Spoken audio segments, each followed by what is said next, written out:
All right, what are the ways to get sheet mulch? Chipping up organic material from your land, having it delivered, and picking it up from a recycling center are the three main ways to increase the amount of organic mulch on your soil surface. Did you know that work can be fun if you think of it that way? Work can be your physical workout, a creative hobby, or an activity in nature. For example, my hubby and I enjoy our tasks to get light exercise in our food forest yard. Then as after we have worked a while, we enjoy some bubbly drinks to cool off and celebrate our accomplishments by walking around the yard to see how great it looks. So here are many ways to get mulch. Number one, deciduous trees are a reliable source of sheet mulch every year. They cover the soil under their branches with dropped leaves and sometimes leave enough to share with other garden areas. When you prune dead limbs or overgrowth, your trimmings can be chipped, shredded, or chopped up and placed on the ground. Many trees benefit from annual pruning to keep their size and shape. Prune deciduous trees after they drop their leaves and you can see their branches as you shape them. You may prune evergreen trees like citrus or avocados year-round to remove unwanted growth or dead or dying branches, or just to shape the tree so that it fits into its space and you can easily reach the fruits. So pictured below is a picture of some nice pruners. These are one of the basic gardening tools that you will need. And many books, blogs, and videos are available to teach you how to best prune trees. For example, there's a How to Prune Trees video from Paul Gauchi, the arborist from the Back to Eden film, who has cared for his apple orchard for 30 years. He knows a lot about pruning and grafting trees. So check into some of those videos and resources. I'm maybe going into that a little bit more detail further in the course, but you can also begin by studying how to prune fruit trees. I do have a book about it, and I do share some of that in the course here. So another thing you can do is trim tall plants and grass with a string trimmer, also known as a weed eater, whippersnipper, weed whacker, weed whip, line trimmer, brush cutter, or just trimmer. We call it a weed whacker, and it is our most used tool. And you can see a picture of it in the description. It is lightweight and uses a flexible monofilament line instead of a blade, and it's useful for cutting grass and ground covers. We use this to trim walking paths and chop and drop volunteer plants, which serve as mulch for the soil when they fall down. It fits in small spaces and it can even prune a leafy hedge. You can also mow with a mulching lawnmower. Use a mulching lawnmower to pulverize leaves and smaller stems and twigs you have trimmed from your trees and bushes.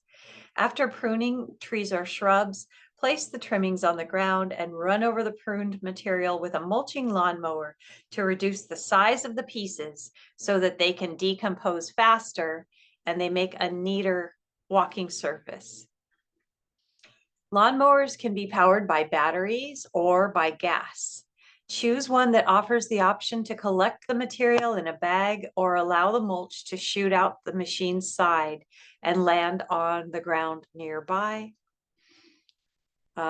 Pictured below is our battery operated lawnmower that discharges mulch from the side or collects it in a bag. One thing I like about the battery operated lawnmowers is they're a little quieter, but they also have like a limited time that you can go, but it seems like with this particular one we have, it has two big batteries, so it lasts long enough. We've never had a problem with it not lasting long enough to get the job done. So if you collect the mulch in the lawnmower bag, you can then take that bag off and you can shake it out and place the mulch wherever you wish to cover bare soil. Or you could shoot out the trimmings to the land on the ground beside you as you go. Now here's another fun thing. This is a little expensive, but it's also fun to have on hand. It's a wood chipper that chips up branches, turning them into mulch for the soil surface. You can get an electric or gas-powered wood chipper to chop up your trimmed branches. And pictured below is our electric wood chipper, which handles branches up to 1.5 inches thick. You can also burn the larger branches as firewood because ashes from the fireplace make a great addition to the garden soil covering. They add concentrated minerals. And for those ashes, I usually just pour them out on top of the mulch. And then usually when we're having fires in the fireplace, it's winter time, I sprinkle the ashes out and the rain rains them down into the mulch. And then, so those are ways that you at home can you can get mulch from your yard. There's another way that's wonderful. You can sign up for free wood chips to be delivered to your house to get a large load dropped on your driveway or lawn. And that is at getchipdrop.com. And we use that a lot, like every year around in the winter time, just as winter begins, I order a very large load from getchipdrop.com where I have set up an account for myself. So all I have to do is go online and say, I'm ready for another drop. And they have my address and they have a picture of where to drop it. And then you can give them a $20 tip. Which can help encourage them to come more quickly. Or if you don't give them a tip, it's still free for them to drop it off at your house. So, so you will get a huge pile of mulch from them. Or another way, if you don't have Chip Drop in your neighborhood, you could call a local tree trimming service and ask them to drop off a load of wood chips at your house. Ask for tree trimmings from Healthy Trees. It's free for them and free for you. Because when they're out there trimming trees, they put them through these big chipping machines that they have. And then they have to haul all those chips off the site, either to a disposal site, a composting site like we have here in our area. They take it all to a place that processes the wood chips and people can pick them up. But if they're trimming trees in your neighborhood, they're going to prefer to just drop it off at your house. That's easy and quick for them, and it's free for them. Or if you hire a local tree trimming company to trim your existing trees, you can ask them to chip up the trimmings and leave them on your site. Or you can find a local green waste compost facility where you can fill a truck bed with mulch or have mulch delivered by the truckload. Or you could also, if you want just a small amount, you could go to a green waste compost facility and fill up a few buckets or bags with mulch. Another way is to find a local mushroom grower with leftover organic mulch that they offer to the public. One in our area makes the mulch available for free. They have a huge pile of mulch, like a 2-story building.